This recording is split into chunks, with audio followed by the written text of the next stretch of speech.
ఇక మిగిలిన డీటెయిల్స్ చూస్తే బీఆర్ఎస్ పార్టీని ప్రజలు అసెంబ్లీ పార్లమెంట్ ఎన్నికల్లో ఓడించిన ఆ పార్టీ నేత కేటీఆర్ కొవ్వు తగ్గలేదని నిజామాబాద్ ఎంపీ ధర్మపురి అరవింద్ కుమార్ విమర్శించారు.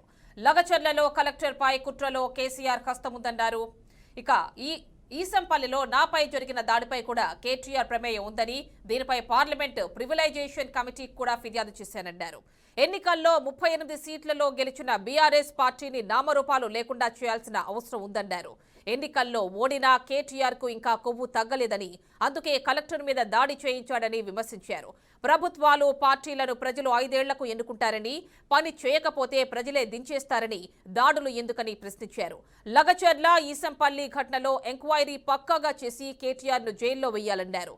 చెల్లి కవితను వేసినట్లుగానే కేటీఆర్ ను జైల్లో వేసి కొవ్వు కరిగించాలని అరవింద్ ప్రభుత్వానికి సూచించారు. పూర్తి డీటెయిల్స్ మా కరెస్పాండెంట్ ధనుంజయ్ అందిస్తారు. ధనుంజయ్ చెప్పండి.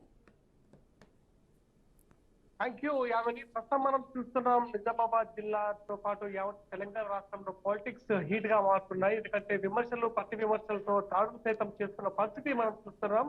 గత 2 రోజులుగా నిజామాబాద్ జిల్లాతో పాటు కరీంనగర్ జిల్లా జగిత్యాలలో పర్యటిస్తున్న MP Arvind BRS party working president KTR పై తీవ్ర స్థాయిలో విమర్శలు చేశారు. ఎందుకంటే అసెంబ్లీ పార్లమెంట్ ఎన్నికల్లో ఓటర్లు బుద్ధి చెప్పినప్పుడు కూడా ఇంకా కొవ్వు తగ్గలేదని చెప్పేసి కేటీఆర్ పై తీవ్ర స్థాయిలో విమర్శలు చేశారు. ఎందుకంటే అసెంబ్లీ ఎన్నికల్లో కేవలం 38 సీట్లతో సర్ది పెట్టుకొని ముఖం చాటేసిన టీఆర్ఎస్ పార్టీ మళ్ళీ ఏం ముఖం పెట్టుకొని ఈరోజు జిల్లాలో పర్యటిస్తూ ప్రజలను మొబై పెడుతుందని చెప్పేసి తీవ్ర స్థాయిలో విమర్శలు సైతం చేశారు. ఎందుకంటే ఏదైతే ఆ ధర్మపురి అరవింద్ విమర్శలు చూస్తుంటే తీవ్ర స్థాయిలో ఉన్నాయని చెప్పొచ్చు. ఎందుకంటే లగాచర్లలో జరిగిన కలెక్టర్ కుట్రపై కేటీఆర్ హస్తం ఉందని తెలిసినప్పుడు కూడా ఆయన పైన ఎందుకు చర్యలు తీసుకుంటలేదని చెప్పేసి ఆయన ప్రశ్నించడం జరిగింది. ఎందుకంటే గతంలో నిజామాబాద్ జిల్లా పర్యటనలో ఎన్నికల ప్రచారంలో భాగంగా తాను పర్యటిస్తున్న ఈసంపల్లి గ్రామంలో నాపై దాడి జరిగినప్పుడు కూడా ఆ ప్రభుత్వం గతంలో ఉన్న బీఆర్ఎస్ ప్రభుత్వం తనను పట్టించుకున్న పాపన పోలేదు. ఎందుకంటే దీంతో భాగంగానే ఆ సమయంలో కూడా కేటీఆర్ హస్తం ఉందని చెప్పేసి పదే ప్రివిలేషన్ కమిటీకి వివరించినప్పుడు కూడా